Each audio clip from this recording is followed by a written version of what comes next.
Kenneth McKenna's Reforming Harvard, Cotton Mather's on Education at Cambridge, delves into two significant writings of Mather's in regard to the current state of affairs at Harvard College. One was Important Points, and the other was Directions for a Son Going to College.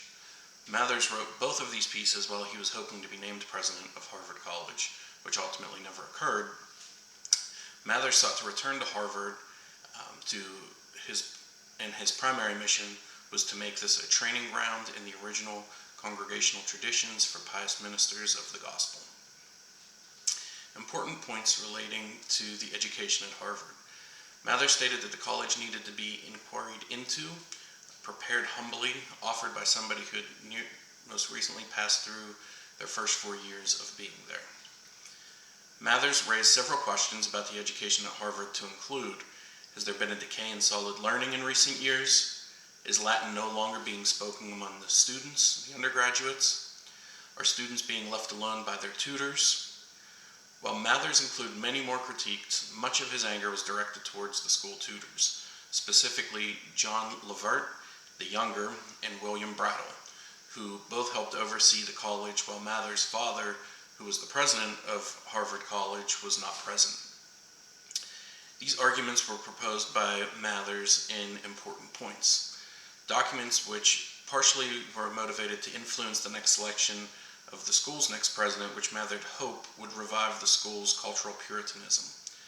Mathers was concerned that Levert the Younger would be named president, and in Mathers' words, that to make a lawyer and one who never affect the study of divinity a president of College of Divines will be a preposterous thing and a thing without precedent. Levert was ultimately named the next president of Harvard College. However, under Levert's leadership, the school faced significant accusations of shoddy academics, poor student conduct, and Ben Franklin even ridiculed their scholarly standards. Ultimately, Levert is remembered for bringing in the liberal tradition to Harvard, whereas Mathers again wanted to keep it true to the vision of the founders as a place to train gospel ministers and perpetuate the congregational churches of England. Upon the death of Levert, Mathers hoped he'd be named the president of Harvard. However, Reverend Joseph Sewall was named. Sewall, however, never accepted this position.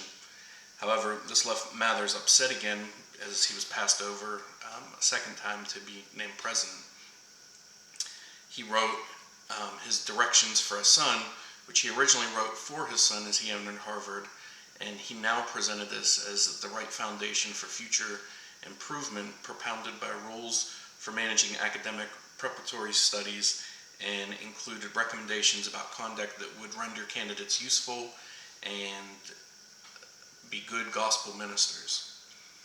Mathers most likely would have liked to have seen Harvard follow Comenius' ideas of universal education and learner-centered based education, as well as Frankl's ideas of universal social reform. Frank's ideas were to produce Christian leaders for all spheres of society who could make advancements in spiritual and social renewals.